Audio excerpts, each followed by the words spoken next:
ವಿದ್ಯಾರ್ಥಿಗಳೇ, ಇಂದು ನಾವು ತುಘಲಕ್ ವಂಶ ಕ್ರಿಸ್ತಶಕ 1320ರಿಂದ ಕ್ರಿಸ್ತಶಕ 1412 ದೆಹಲಿಯನ್ನಾಳಿದ ಸುಲ್ತಾನ ವಂಶಗಳಲ್ಲಿ ತುಘಲಕ್ ವಂಶ ಮೂರನೇ ವಂಶ. ಈ ತುಘಲಕ್ ವಂಶದ ಸ್ಥಾಪಕ ಜಿಯಾಸುದ್ದೀನ್ ತುಘಲಕ್.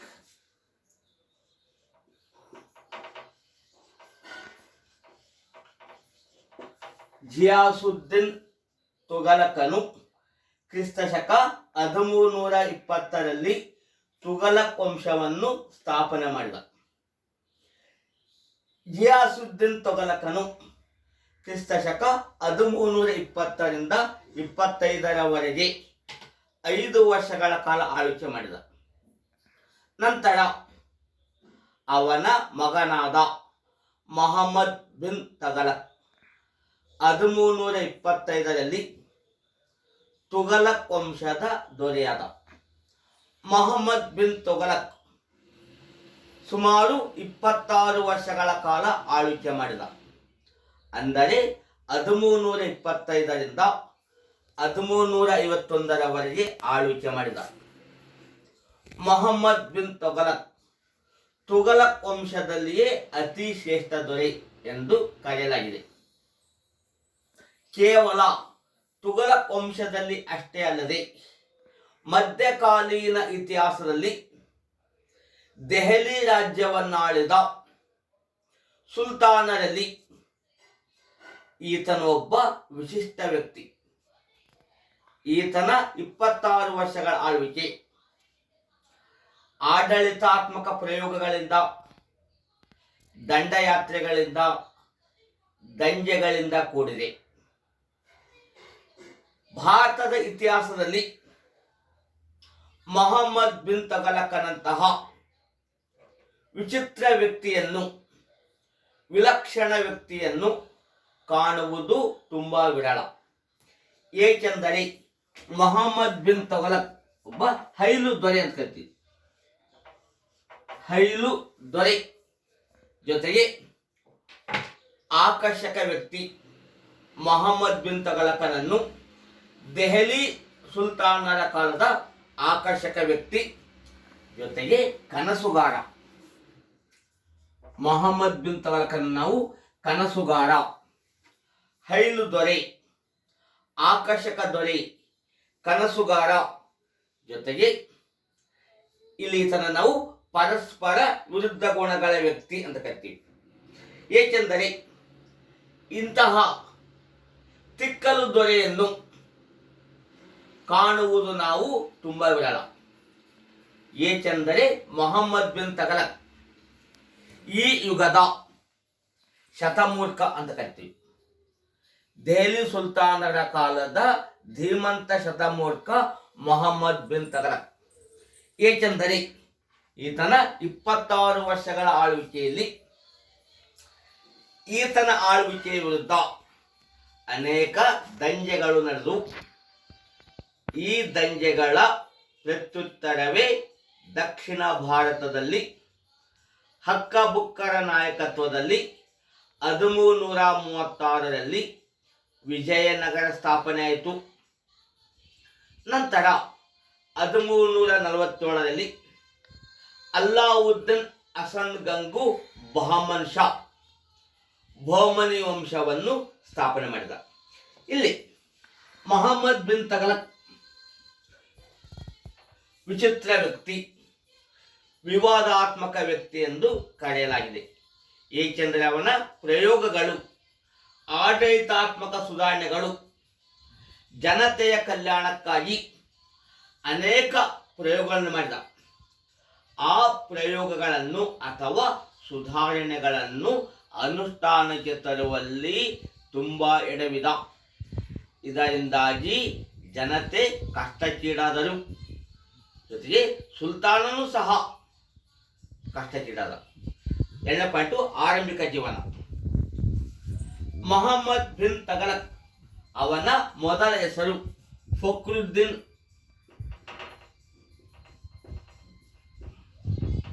ಮೊಹಮ್ಮದ್ ಜುನಾ ಖಾನ್. ಮೊಹಮ್ಮದ್ ಬಿನ್ ತಗಲಕನ ಮೊದಲ ಹೆಸರು ಫಕ್ರುದ್ದೀನ್ ಮೊಹಮ್ಮದ್ ಜುನಾ ಖಾನ್. ತಂದೆ ಜಿಯಾಸುದ್ದೀನ್ ತೊಗಲಕ್.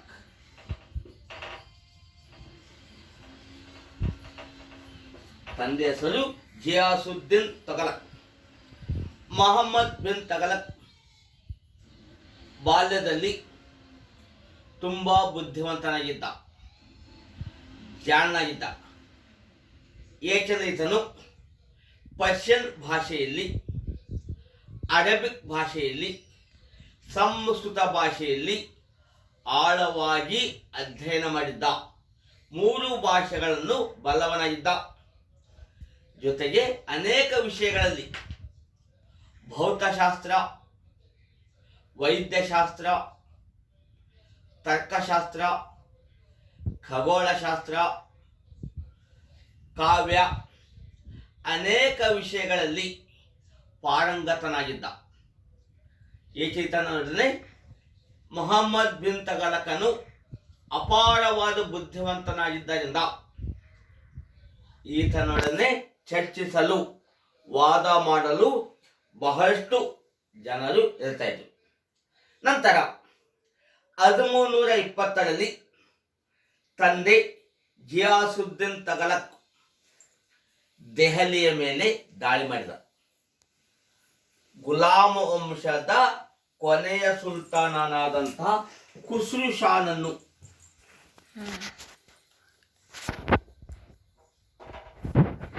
ಜಿಯಾಸುದ್ದೀನ್ ತಗಲಕನು ಖುಸ್ರು ಶಾನನ್ನು ಸೋಲಿಸಿ ಗುಲಾಮ ವಂಶವನ್ನು ಪತನಗೊಳಿಸಿ ತನ್ನ ವಂಶವನ್ನು, ತುಘಲಕ್ ವಂಶವನ್ನು ಸ್ಥಾಪನೆ ಮಾಡಿದ. ಈ ಸಂದರ್ಭದಲ್ಲಿ ಮೊಹಮ್ಮದ್ ಬಿನ್ ತುಘಲಕನು ದೆಹಲಿಯ ಮೇಲೆ ತಂದೆ ದಾಳಿ ಮಾಡಿದಾಗ ತಂದೆಯೊಂದಿಗೆ ಯುದ್ಧದಲ್ಲಿ ಭಾಗವಹಿಸಿದ್ದ.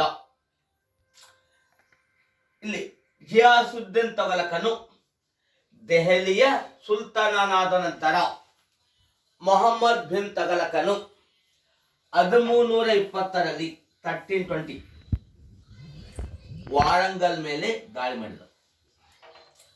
1320ರಲ್ಲಿ ವಾರಂಗಲ್ ಮೇಲೆ ದಾಳಿಯನ್ನು ಮಾಡಿ ಅಲ್ಲಿನ ದೊರೆ, ಕಾಕತೀಯ ದೊರೆಯಾದಂತ 2ನೇ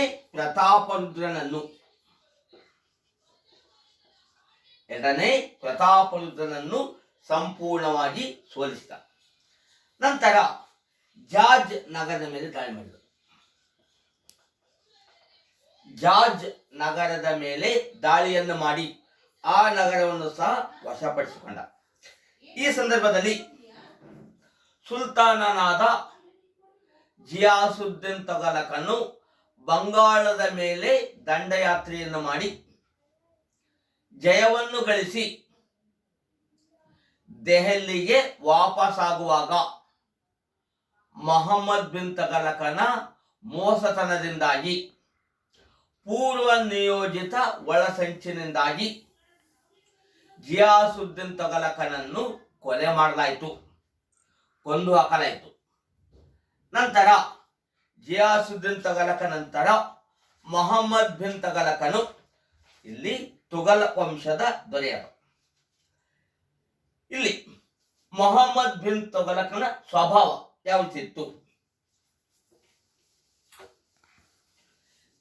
ತುಘಲಕ್ ವಂಶದ ಶ್ರೇಷ್ಠ ದೊರೆಯಾದಂತ ಮೊಹಮ್ಮದ್ ಬಿನ್ ತುಘಲಕನ ಆಳ್ವಿಕೆಯನ್ನು ಸ್ವತಃ ಕಂಡಂತಹ ಜಿಯಾವುದ್ದೀನ್ ಬರನಿ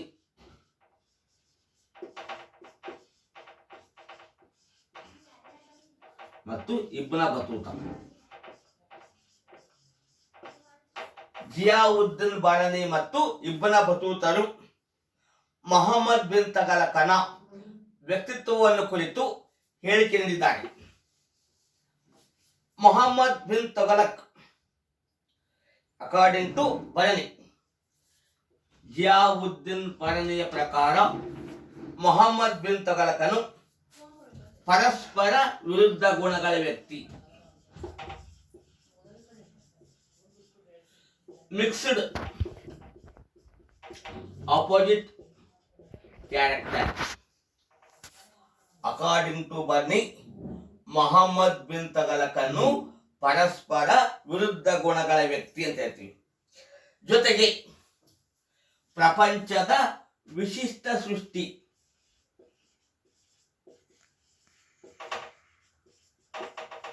ಮೊಹಮ್ಮದ್ ಬಿನ್ ತಗಲಕನು ಪ್ರಪಂಚದ ವಿಶಿಷ್ಟ ಸೃಷ್ಟಿ ಅಂತ ಹೇಳ್ತೀವಿ. ಏಕೆಂದರೆ ದೆಹಲಿಯ ಯಾವ ಮುಸ್ಲಿಂ ಸುಲ್ತಾನನು ಹೊಂದದ ಉತ್ತಮ ಗುಣಗಳನ್ನು ಹೊಂದಿದ್ದ, ಗುಡ್ ಕ್ಯಾರೆಕ್ಟರ್, ಈತನ ಖಾಸಗಿ ಏಕೆಂದರೆ ಮೊಹಮ್ಮದ್ ಬಿನ್ ತಗಲಕನ ಪ್ರೈವೇಟ್ ಲೈಫ್, ಖಾಸಗಿ ಜೀವನವು ದುಶ್ಚಟಗಳಿಂದ ಮುಕ್ತವಾಗಿತ್ತು. ಮೊಹಮ್ಮದ್ ಬಿನ್ ತಗಲಕನು ಕುಡಿತಕ್ಕೆ ಬಲಿಯಾಗಿರಲಿಲ್ಲ, ಮದ್ಯಪಾನ ಮಾಡುತ್ತಿರಲಿಲ್ಲ ಮತ್ತು ಮಾಲಿನ್ಯರ ಸಹವಾಸ ಇರಲಿಲ್ಲ, ಹೆಣ್ಣಿನ ಸಹವಾಸ ಇರಲಿಲ್ಲ, ಕುಡಿತಾ ಇರಲಿಲ್ಲ. ಇಸ್ಲಾಂ ಧರ್ಮದ ತತ್ವಗಳನ್ನು ಚಾಚು ತಪ್ಪದೆ ಪಾಲನೆ ಮಾಡ್ತಾ ಇದ್ದ. ಇಲ್ಲಿ ನಮಾಜ್ ಮಾಡ್ತಾ ಇದ್ದ, ಇಸ್ಲಾಂ ಧರ್ಮದ ನಿಷ್ಠ ಅನುಯಾಯಿ ಇದ್ದ. ಇನ್ನೊಂಥರ ಇಬ್ಬನ ಬತೂತ ಹೇಳ್ತಾನ ಮಾತು, ಮೊಹಮ್ಮದ್ ಬಿನ್ ತಗಲಕನು ಆಶ್ಚರ್ಯಕರ ವ್ಯಕ್ತಿ, ಈ ಯುಗದ ಆಶ್ಚರ್ಯಕರ ವ್ಯಕ್ತಿ ಅಂತ ಹೇಳ್ತಾನೆ. ಇನ್ನು ಹೇಳ್ತಾರ ಇನ್ನೂ ಕೆಲವು ಇತಿಹಾಸಕಾರರು, ಮೊಹಮ್ಮದ್ ಬಿನ್ ತಗಲಕನು ದೆಹಲಿ ಸುಲ್ತಾನರ ಕಾಲದ ಧೀಮಂತ ಶತಮೂರ್ಖ ಅಂತ ಕರೀತಾರೆ. ದೆಹಲಿಯ ಸುಲ್ತಾನರ ಕಾಲದ ಧೀಮಂತ ಶತಮೂರ್ಖ. ಏಕೆಂದರೆ ಮೊಹಮ್ಮದ್ ಬಿನ್ ತಗಲಕ್ ಒಬ್ಬ ಮಹಾನ್ ವಿದ್ವಾಂಸ, ಜೊತೆಗೆ ಉತ್ತಮ ಮಾತುಗಾರ, ವಾಗ್ಮಿಯಾಗಿದ್ದ, ಸಾಹಿತಿಯಾಗಿದ್ದ. ಅವನಲ್ಲಿ ಅದ್ಭುತ ಸ್ಮರಣಾ ಶಕ್ತಿ ಇತ್ತು, ನೆನಪಿನ ಶಕ್ತಿ ಇತ್ತು, ಅಪಾರ ಜ್ಞಾನ ಹೊಂದಿದ್ದ. ಇತ್ಯಾದಿ ದೇವರು ಮೊಹಮ್ಮದ್ ಬಿನ್ ತಗಲಕನಿಗೆ ವಿಶೇಷ ಗುಣಗಳನ್ನು ಕೊಟ್ಟಿದ್ದ. ಯಾವ ವ್ಯಕ್ತಿಯಲ್ಲಿಯೂ ಇರದಂತಹ ಅನೇಕ ವಿಷಯಗಳು ಮೊಹಮ್ಮದ್ ಬಿನ್ ತಗಲಕನಿದ್ದು. ನಾವು ಇಷ್ಟೆಲ್ಲ ಗುಣ ವಿಶೇಷಗಳನ್ನು ಹೊಂದಿದ್ದರೂ ಸಹ ಮೊಹಮ್ಮದ್ ಬಿನ್ ತಗಲಕನ ವ್ಯಕ್ತಿತ್ವದಲ್ಲಿನ ದೋಷಗಳಿಂದಾಗಿ, ಆತನ ವ್ಯಕ್ತಿತ್ವದಲ್ಲಿನ ದೋಷಗಳಿಂದಾಗಿ ಮೊಹಮ್ಮದ್ ಬಿನ್ ತಗಲಕನು ಒಬ್ಬ ವಿಫಲ ದೊರೆ ಅಂತ ಕರೆಸ್ಕೊಂಡ. ಏಕೆಂದರೆ ಕಾಣಿದು ಅವನ ವ್ಯಕ್ತಿತ್ವದಲ್ಲಿನ ಕೆಲವು ದೋಷಗಳಿದ್ದು. ಆ ದೋಷಗಳೆಂದರೆ ಮೊಹಮ್ಮದ್ ಬಿನ್ ತಗಲಕನಲ್ಲಿ ವ್ಯಾವಹಾರಿಕ ಬುದ್ಧಿವಂತಿಕೆ ಇರಲಿಲ್ಲ. ಮೊಹಮ್ಮದ್ ಬಿನ್ ತಗಲಕನಲ್ಲಿ ವ್ಯಾವಹಾರಿಕ ಪ್ರಾಕ್ಟಿಕಲ್ ನಾಲೆಜ್ ಇರಲಿಲ್ಲ, ವ್ಯಾವಹಾರಿಕ ಬುದ್ಧಿವಂತಿಕೆ ಇರಲಿಲ್ಲ. ಪ್ರಮಾಣ ಬದ್ಧತೆ ಜ್ಞಾನ, ಎಷ್ಟು ಬುದ್ಧಿ ಇರಬೇಕು ಅಷ್ಟು ಬುದ್ಧಿ ಇರಲಿಲ್ಲ, ಭಾರಿ ಬುದ್ಧಿ ಇತ್ತು. ಬುದ್ಧಿ, ಪ್ರಮಾಣ ಬದ್ಧತೆ ಜ್ಞಾನ ಜಾಸ್ತಿ ಇತ್ತು. ಜೊತೆಗೆ ಸುಲ್ತಾನನಾದವನಿಗೆ ತಾಳ್ಮೆ ಇರಬೇಕು, ಸಹನೆ ಇರಬೇಕು. ಮೊಹಮ್ಮದ್ ಬಿನ್ ತಗಲಕನಿಗೆ ತಾಳ್ಮೆ ಇರಲಿಲ್ಲ, ಜೊತೆಗೆ ದೂರದೃಷ್ಟಿ ಇರಲಿಲ್ಲ, ಮುಂದಾಲೋಚನೆ ಇರಲಿಲ್ಲ. ನಂತರ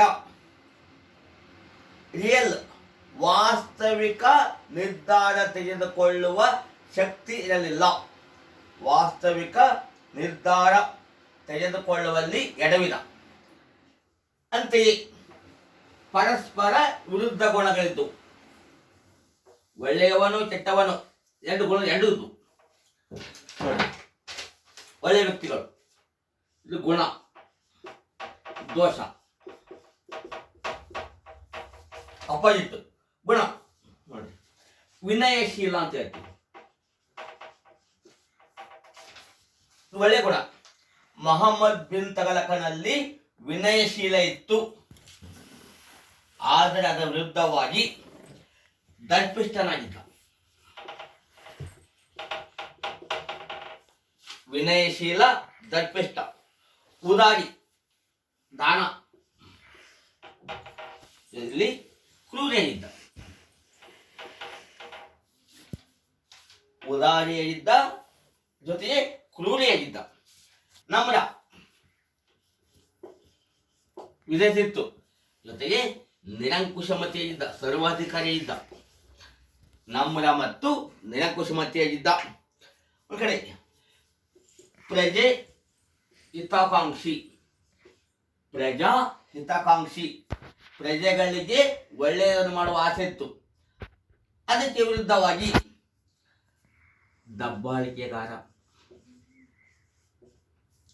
ದಬ್ಬಾಳಿಕೆಗಾರ.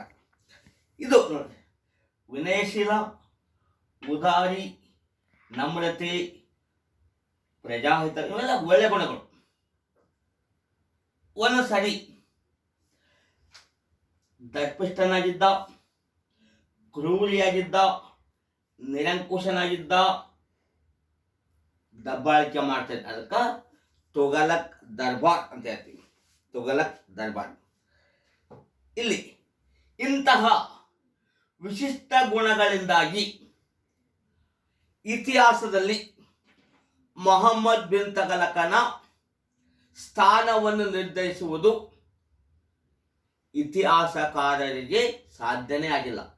ಅಂತಹ ಅಪರೂಪದ ವ್ಯಕ್ತಿ, ಸೋಜಿಗದ ವ್ಯಕ್ತಿ, ಆಶ್ಚರ್ಯಕರ ವ್ಯಕ್ತಿ, ಹೈಲು ದೊರೆ, ಶತಮೂರ್ಖ, ಜೊತೆಗೆ ಮೂಲ ನಕ್ಷತ್ರದಲ್ಲಿ ಜನಿಸಿದ ಆದರ್ಶವಾದಿ ಎಂದು ಕರೆಯುತ್ತೇವೆ. ಮೂಲ ನಕ್ಷತ್ರದಲ್ಲಿ ಜನಿಸಿದ ಆದರ್ಶವಾದಿ. ಆತನು ಏನೇ ಒಳ್ಳೆಯದು ಮಾಡಕ್ಕೆ ಹೋದ್ರು ಸಹ ಅದು ಕೆಟ್ಟದಾಗ್ತಾ ಇತ್ತು. ಅದಕ್ಕೆ ಮೂಲ ನಕ್ಷತ್ರದಲ್ಲಿ ಜನಿಸಿದ ಆದರ್ಶವಾದಿ. ಇದಕ್ಕೆ ಉದಾಹರಣೆಗಳು ಮೊಹಮ್ಮದ್ ಬಿನ್ ತಗಲಕನ ಕಾಲದಲ್ಲಿ ಆದಂಥ ಸುಧಾರಣೆಗಳು ಅಥವಾ ಎಕ್ಸ್ಪೆರಿಮೆಂಟ್ಸ್, ಪ್ರಯೋಗಗಳು. ಮೊಹಮ್ಮದ್ ಬಿನ್ ತಗಲಕನ ಮೊದಲ ಪ್ರಯೋಗ ಆಡಳಿತ ಸುಧಾರಣೆ, ಕೃಷಿ ಮತ್ತು ಕಂದಾಯ ಸುಧಾರಣೆಗಳು.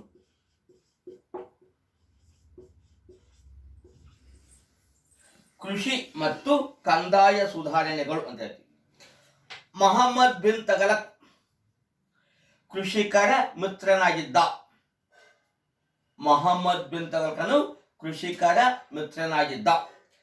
ಜೊತೆಗೆ ಕೃಷಿಕರ ಅಭಿವೃದ್ಧಿಗಾಗಿ, ಕಲ್ಯಾಣಕ್ಕಾಗಿ ಅನೇಕ ಯೋಜನೆಗಳನ್ನು ಹಾಕಿಕೊಂಡನು. ಅವನ ಉದ್ದೇಶ ತನ್ನ ಸಾಮ್ರಾಜ್ಯದಲ್ಲಿ ಏಕರೂಪ ಕಂದಾಯ ಪದ್ಧತಿಯನ್ನು ಜಾರಿ ತರುವುದು.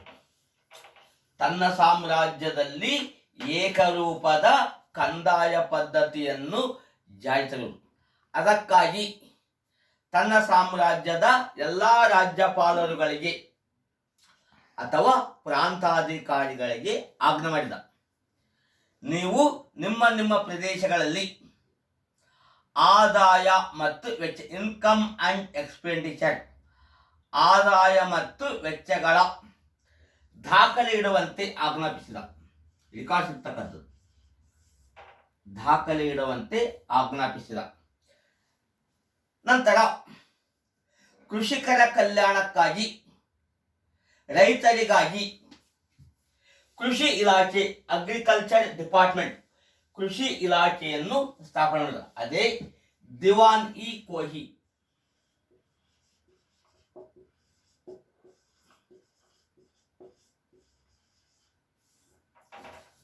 ಕೃಷಿಕರಿಗಾಗಿ, ಕೃಷಿಯ ಅಭಿವೃದ್ಧಿಗಾಗಿ ದಿವಾನ್ ಇ ಕೋಹಿ ಎಂಬ ಕೃಷಿ ಇಲಾಖೆಯನ್ನು ಸ್ಥಾಪನೆ ಮಾಡಿದ.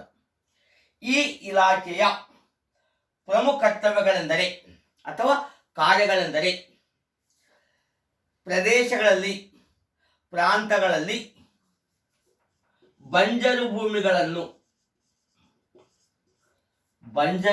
ಅಂದರೆ ಪಾಳು ಬಿದ್ದ ಭೂಮಿಗಳನ್ನು ಕೃಷಿಗೆ ಒಳಪಡಿಸುವುದು. ಪಾಳು ಬಿದ್ದ ಜಮೀನುಗಳನ್ನು ಕೃಷಿ ಒಳಪಡಿಸುವುದು. ನಂತರ ಕೃಷಿ ಇಲಾಖೆಯು ರೈತರಿಗೆ ಗೊಬ್ಬರ, ಬೀಜ ಮುಂತಾದವು ಕೊಳ್ಳಲು ಧನ ಸಹಾಯ ಮಾಡ್ತಕ್ಕಂಥದ್ದು. ಹಣ ಸಹಾಯ, ಕೃಷಿಕರಿಗಾಗಿ ಧನ ಸಹಾಯ ಮಾಡ್ತಕ್ಕಂಥದ್ದು. ಮತ್ತು ಕೃಷಿ ಇಲಾಖೆಯ ಅಧಿಕಾರಿಗಳು ಭೂ ಕಂದಾಯದ ದಾಖಲೆಗಳನ್ನು ಇರ್ತಕ್ಕಂಥದ್ದು ದಿವಾನಿ ಕೋಹಿ ಎಂಬ ಇಲಾಖೆಯ ಕಾರ್ಯಗಳಾಗಿದ್ದವು. ಮೊದಲ ಕಾರ್ಯ ಬಂಜರು ಭೂಮಿಗಳನ್ನು ಕೃಷಿ ಒಳಪಡಿಸತಕ್ಕಂಥದ್ದು. ಎರಡನೇ ಕಾರ್ಯ ಕೃಷಿಕರಿಗೆ ಧನ ಸಹಾಯ ಮಾಡ್ತಕ್ಕಂಥದ್ದು.